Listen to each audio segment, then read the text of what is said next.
Hello there, ladies and gentlemen, and welcome to another episode of CookieCast. Today on CookieCast is the football podcast. We're a man down. Man down. Yes, it's true.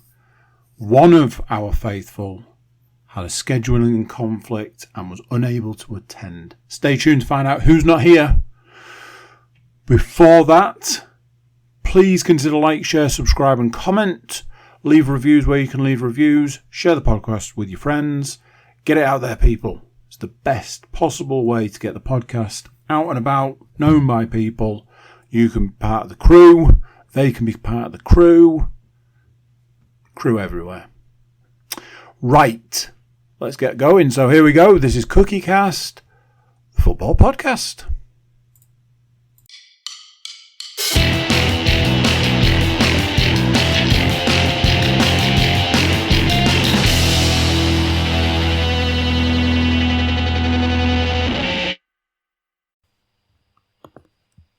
Recording in progress. Welcome on in, ladies and gentlemen. Don't adjust your sets. Whilst I am wearing a Cincinnati Bengals-based outfit, it is not the NFL podcast that you're tuning into today. It is, of course, the football podcast. And I can understand why you might be confused from those of you from a YouTube perspective, as there are not four handsome faces on your screen as there normally are. We are one man shy this week as a scheduling conflict has put paid to our Hull-based arm of the podcast. So sadly, no Stuart Woodmansey this week, but he has sent in his predictions as a good man always does. So no Stu for the podcast, but we do have his predictions to give. So that just leaves our Nottingham Forest arm of the podcast, Mr. Matthew Moore. How are you, sir? I'm good, yeah. Ready Excellent. to get back to normal football. Too right. And as for yet another week, it's Lincoln City's finest, Andrew Cook. How are you, sir? I'm feeling good. I'm feeling positive. I'm feeling that this could be the team for me. So we know what that means for the scores this week. They are almost certainly set to lose, and all of us on the podcast are praying it is not the second game this week that they lose, because nobody needs that in their life. But we'll come to that when we get to that game. So, international break last week, and as we covered on the podcast last week, the transfer window has now closed, so there'll be no transfer updates unless one of our teams brings in a free agent at any point during the next 3 months? 3 months. We're about 3 months away from the transfer window reopening again in January. So there won't be any transfer talk unless free agents are included. So, international break. So we only had 2 games to go through. Both England games. The first of which was a Euro 2024 qualifier. They were playing Ukraine, but they were actually playing the game in Poland, as obviously the ongoing conflict in Ukraine kind of scuppers any plans for any football to take place in Ukraine. So it took place in Poland. This one was a bit of a strange one in that England never really seemed to sort of get to grips with the start of the game. Playing a couple of players who either haven't had much game time for their club sides, Harry Maguire being one. And obviously there was the selection of Jordan Henderson in the squad that had caused a couple of some consternation, and he was picked to start the game. It was technically a bit of a mistake from both of them that led to the opening goal from Zinchenko. I believe Henderson allowed Zinchenko to run off him without tracking him, and Harry Maguire just got himself all in a bit of a tangle in the box when the ball was crossed in from the right hand side to Zinchenko, who just arrived into the box late to slam the ball home for the opener. After that, it was one of those situations where it kind of almost like the goal kind of sparked England back into life, and Kyle Walker, of all people, popped up in the box on the right hand side to chest the ball down and slam home the equaliser. A couple of minutes after the Ukraine goal was put in. And after that, the game kind of just petered out, really. There's nothing more really to say about it. It finished 1-1, leaves England in a fairly strong position to qualify from the group. I think that's 5 games down, maybe 6, and they still get to lose. So very strong from that perspective for qualifying for the Euros in Germany. From a predictions perspective, we'd all gone for varying degrees of England wins. I'd gone 2-0 with Kane to score both.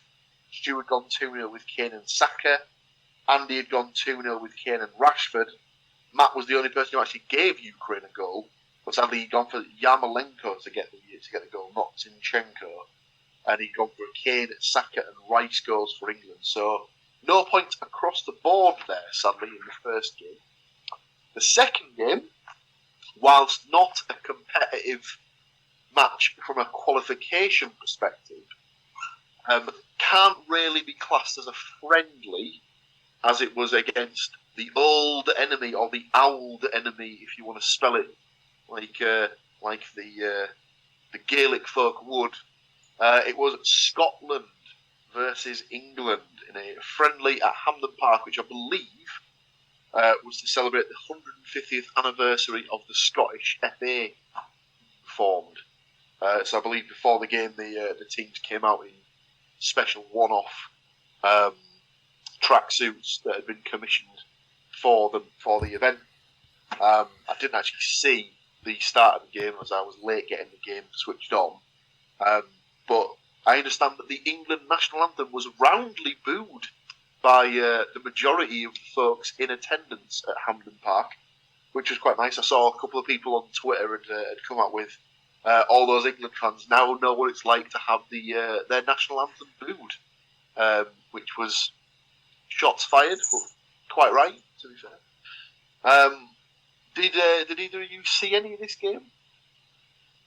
I watched both games.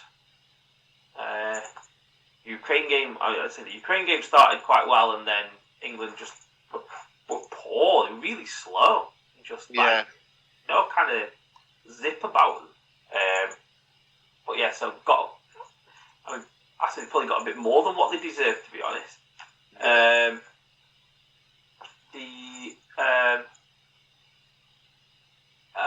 The Scotland game was a bit more kind of up and at 'em, but like kind of obviously it's Premier League kind of players, so they're playing Premier League players playing Premier League football. Bellingham's been the best player in both games. I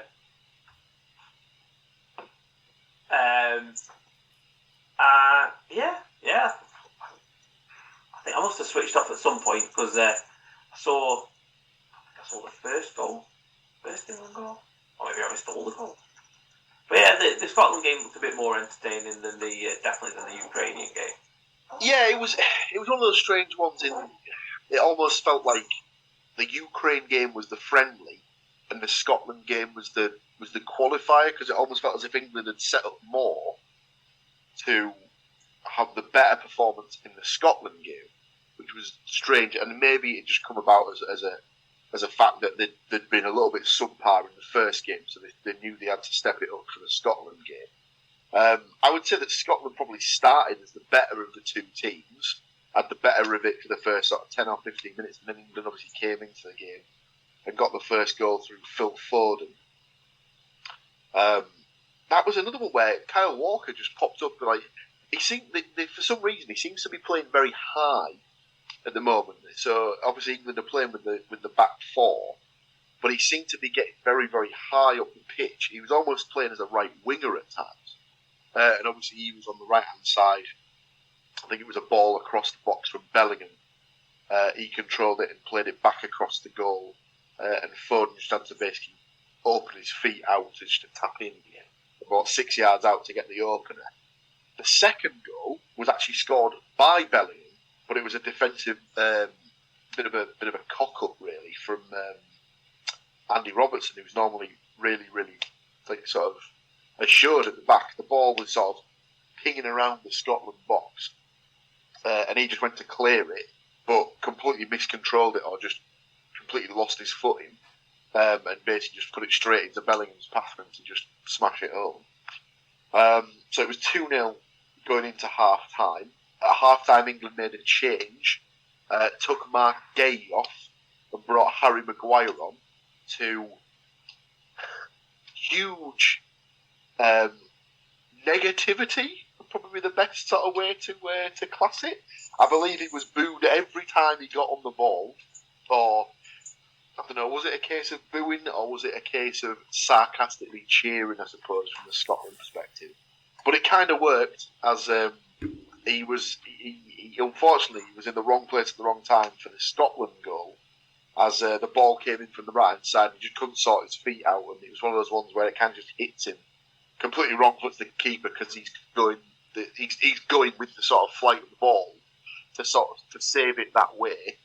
Just completely wrong-footed Ramsdale, and the ball ended up in the back of the net. Nothing that Maguire or Henderson, Ramsdale could have done about it.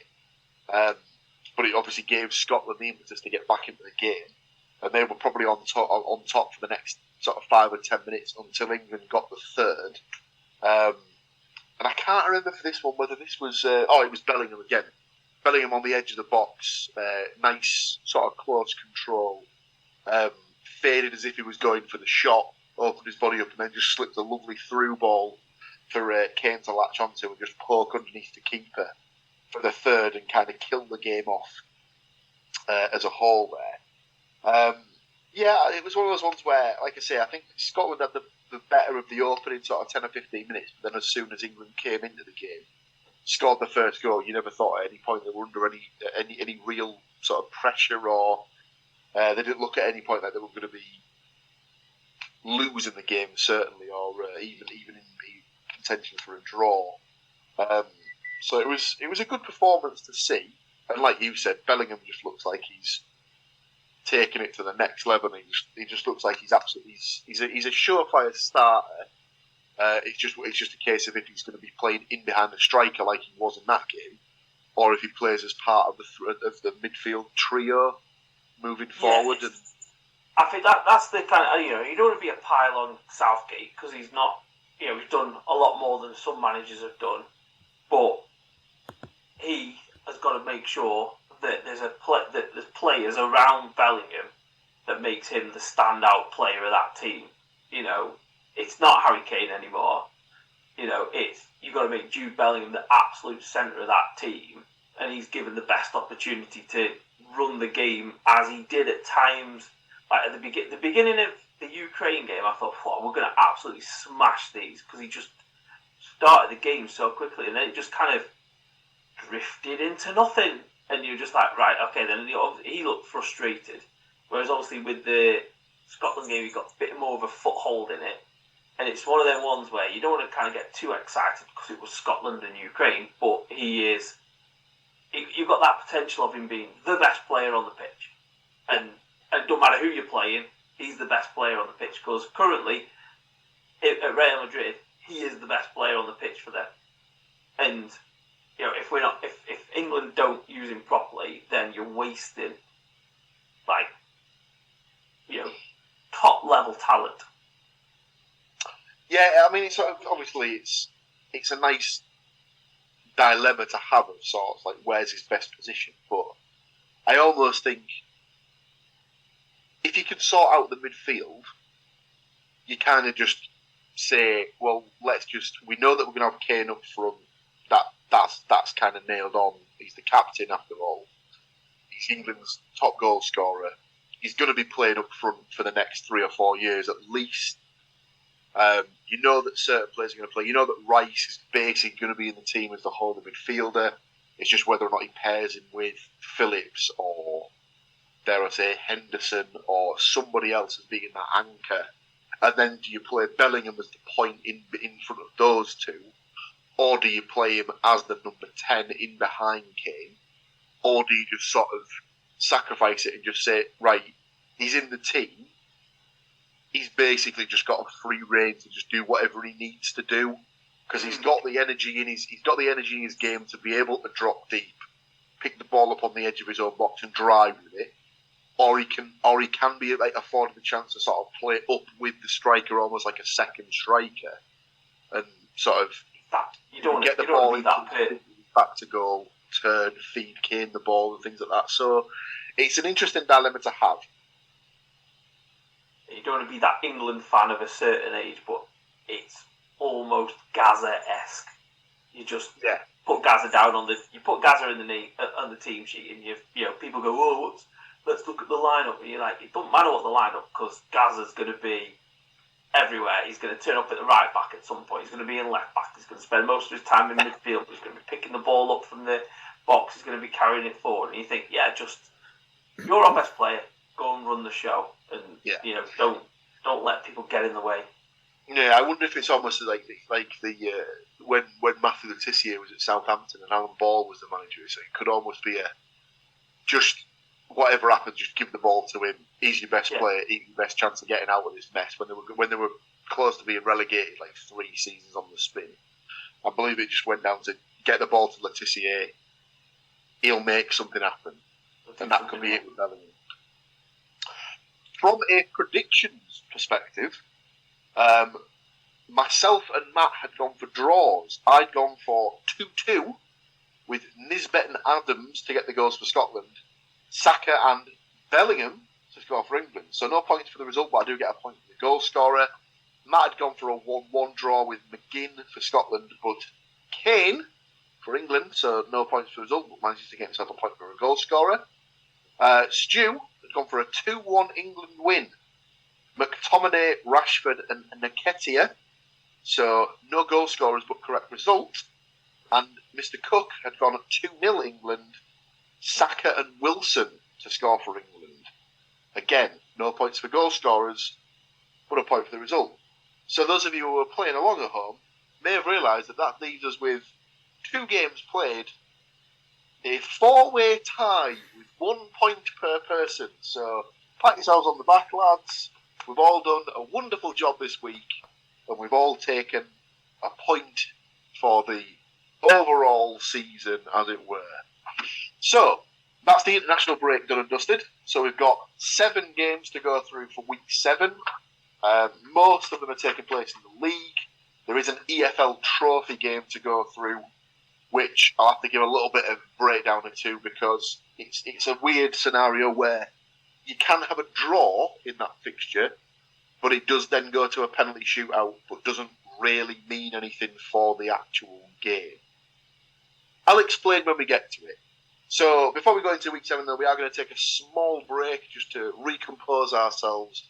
You guys don't have to do anything, though. It'll just come up in your feed as if nothing ever happened. So stay with us. We'll be right back. Recording in progress. Welcome back in. So, week 7. We start week 7 with a man whose team, well, his team's not here. His team's never here because it's a team. But the man whose team it is isn't here. Was what I was trying to say. It is Hull City versus Coventry City. And this is another one where Hull are playing on a Friday evening, but the game is not televised. Why? Because Sky have decided to put another game on the Friday schedule. I believe it is Southampton versus Leicester. And of course they've got to show that, because it's 2 teams that were in the Premier League last season. And as we discussed before, the Premier League is when football started in 1992, and that's how Sky will have that mantra until the end of time. So, sadly, won't be able to watch this live, but I believe that Mr. Woodmansey will be live in the stadium watching it with his season ticket. Hull City versus Coventry City. I have his prediction. I will give it last as his team. I'll jump straight in here. I've gone for a 1-1 draw in this game. I've got Delap to score for Hull and Haji Wright to get a goal for Coventry. I believe he scored his first goal against the Borough in Standard, hasn't scored since. So, about time somebody else's team got some karma dealt its way, I feel. Matt, what have you got for this one? I've also gone for a draw, but I've gone 2 each. Ew. Goals galore. Hull goal scorers? Connolly and Delap. Yep. Godden and McFadden.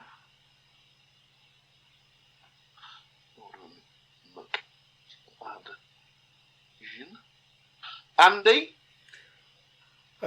Just a 1-0 to Hull for this one. I've also gone with Delap to score. Nice and simple there, Delap. Stuart's also gone for a 1-1 draw. He has gone for Connolly to score for Hull and Palmer to score for Coventry. Next up, it's my boys, their first appearance since the international break, travelling to Blackburn to take on Blackburn Rovers. Obviously, it's my team, so I'll go last. I've got Stu's prediction. It's nice and easy for him to give, as he's gone for a 0-0 draw. Andy, what have you got for this one? Simple, easy, clean. Get Borough back in the points. 1-0. I've got the coffee drinker himself scoring a goal. Latte. Latte. Very nice. Matthew? I've gone for a 1-1 draw. Similar kind of thinkings. Hopefully the international break, they've managed to establish some stuff. Get the team sorted. Buckley for Blackburn. 4s for Borough. Buckley. 4s. I have decided to adopt the approach of I'm going to be pessimistic until something actually changes at the Borough. So I've gone for a 1-0 home win with Hedges to score for Blackburn. I'm thinking the old reverse psychology approach might be the way to go. If I predict them to lose, they might actually win, and I'll be disappointed because I don't get any points for my predictions, but they actually get 3 points instead on the board. I think they're coming off a run as well where I think they've won the last 4 times at Blackburn or something ridiculous like that, so they're due a bad one at some point. So, sod's law. Third game of the week takes us to Andy's team, Lincoln City, taking on Carlisle United. Stu, for this one, has gone for a 1-0 home win with Mandrieu to score. Matt, what have you got for this one?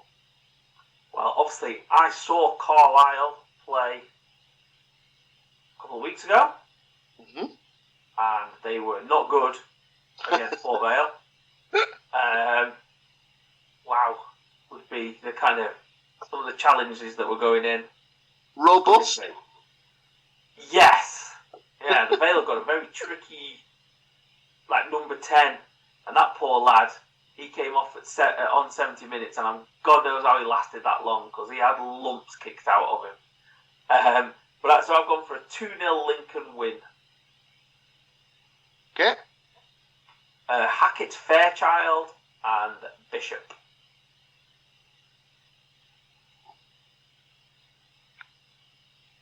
Bishop to bash one in. I've gone for a 2-0 Lincoln City win. I've gone for A. Smith. I've put A. Smith because I've taken the chance that there might be another Smith in the squad, and I don't want to be taking undue points. So I've gone for A. Smith to score and Hamilton for Lincoln. But obviously, the man in the know is going to tell us what's going on right now. I can only imagine there's an echo in here. It's a 2-0 Lincoln City win. Excellent. Hackett, as he is on the website, but Hackett, Fairchild, and Duffy. Up the Duffy. Lovely. Stuffy. Our fourth game of the weekend.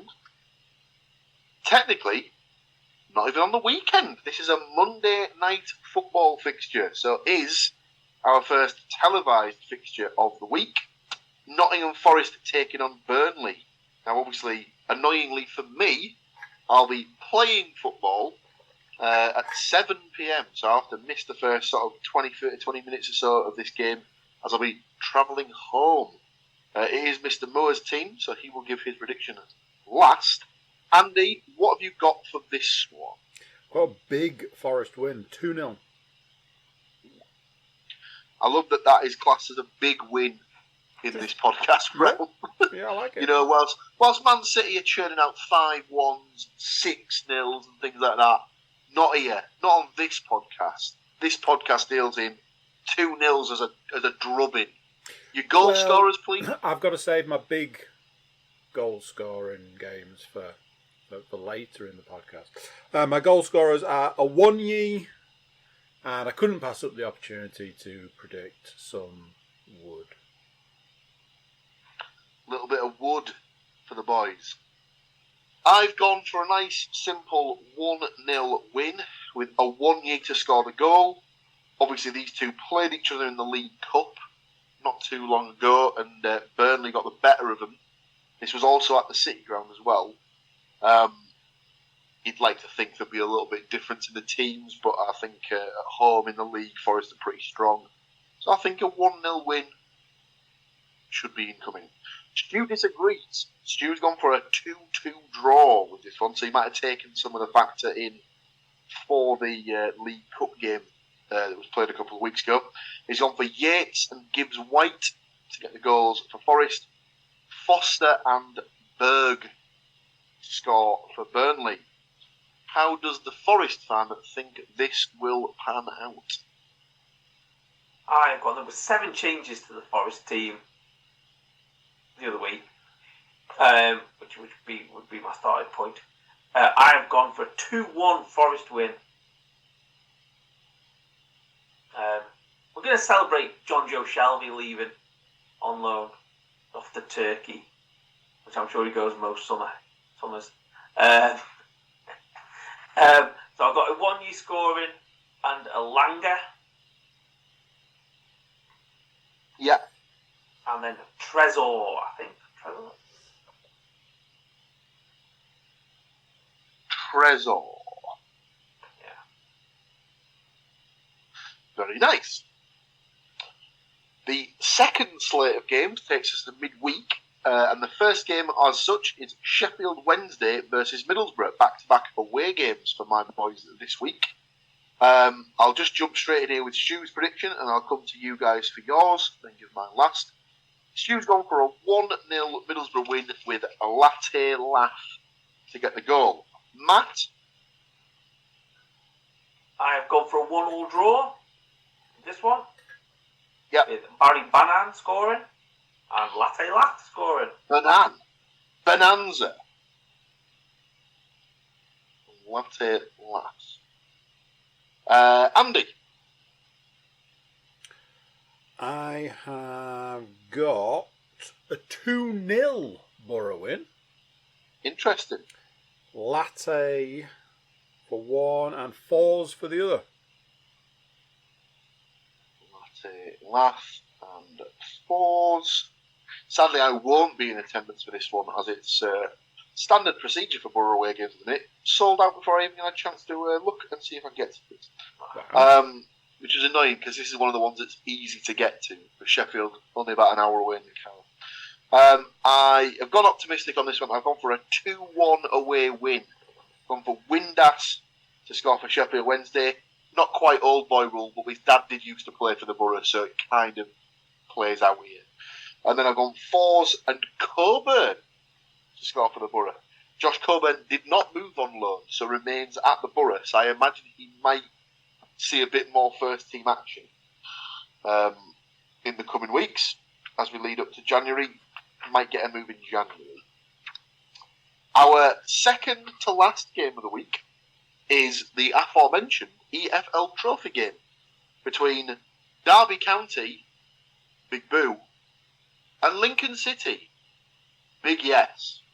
So, the reason I said I'd need to sort of go into more details of this is, so because it's an EFL Trophy game, it's classed as a group match, so all the teams are drawn into groups of 4. I believe each team plays each other team just the once, so you only actually play 3 games in the group stage. But if the game finishes as a draw, it goes to penalties, and the team that wins the penalty shootout gets an extra point added to their total.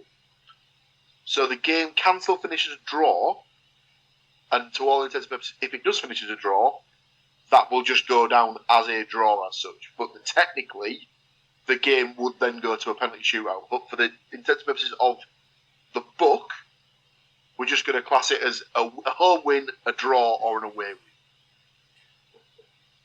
But if people were looking at the stats, they would see that one of the teams has won on penalties, if it went to penalty. So, it's Andy's team. He will give his prediction last. I'll jump in right here. I've gone for a 1-1 draw on this one.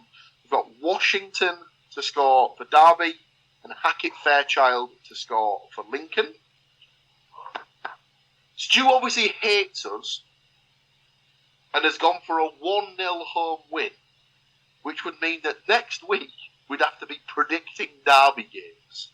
So let's hope that's not the case, and there's some form of loophole in which we can get out of having to predict Derby games by it never really happened because it's an EFL trophy game or something like that. He's gone for Waghorn in a 1-0 win. Matt, what have you got down for this one? I've also got Martin Waghorn scoring. 1 for Derby. But I have 2 for Lincoln. Good lad. Just no. Mandrew, and Bishop. Mandrew and the Bish. From speaking to Mr. Cook offline before we started recording, I believe we might be ending the week with 2 Tonkins. Is that correct, Mr. Cook? Yes, over the next 2 games you will need both hands to count the number of goals. Let's put it that way. It's a 3-0 win to Lincoln City. Quite the Tonking. Hackett Fairchild, House, and Walker Texas Ranger. So Hackett Fairchild, House MD, and Walker Texas Ranger. I was trying to work out if Walker had was a double-barreled surname, but it was just you doing some clever TV wordplay. TV puns. I like that. I like it. Bringing it round for the kids. So our final game of the week. Oh, actually, I forgot to mention that I believe the Sheffield Wednesday Middlesbrough game live on Sky. And also live on Sky TV is our last game of the week, which sees Hull City, big yes, taking on Leeds United, big boo. Obviously, it's Mr. Woodmansey's team. He will go last. As he's teased goals, why don't we go straight to Mr. Cook for his prediction? Thank you, I appreciate it. It's a 4-0 Hull win. Now then, I had a difficult decision to make here to really hammer this part of the podcast home. I was toying with predicting a 4-0 Hull win and 4 Leeds goal scorers, but I didn't go that way. I've got Delap. Yep. Connolly for 2, please. And getting his name back into the podcast flow, Syed Manesh. Syed Manesh, a name we've not heard that often on the podcast, but a man who is coming off the back of a goal for the Iranian under-23s, I believe, this week. Apparently so. So, what better time to pick up a goal for your club side? Matt, what have you gone for this one? I've gone for a 1-1 draw. Okay. Delap and Bamford. Now that would be interesting. I don't actually know if Bamford's played yet this season. Now I don't know if that's because injury, just not selected. What? Obviously we'll see what happens when it comes around. So I've gone for a 2-2 draw in this one. I've gone for Delap and Tufan to score for Hull, Piro and Somerville to score for Leeds. Now with Tufan, I did do a check on Mr. Woodmansey's behalf, and it did say that Tufan is not scheduled to be fit in time to play on Friday against Coventry. But with this game not being until next Wednesday, I think he might have enough time to be fit again for that. Mr. Woodmansey has gone for a 1-2 on this one, sadly. So let's hope for his perspective he is incorrect, as we don't want him to be in person seeing his team get beat by the Dirty Leeds boys. He has gone for Delap for Hull, Gnonto and Piro to score 4 leads. And that, ladies and gentlemen, is your week 7 on leave. Just double check.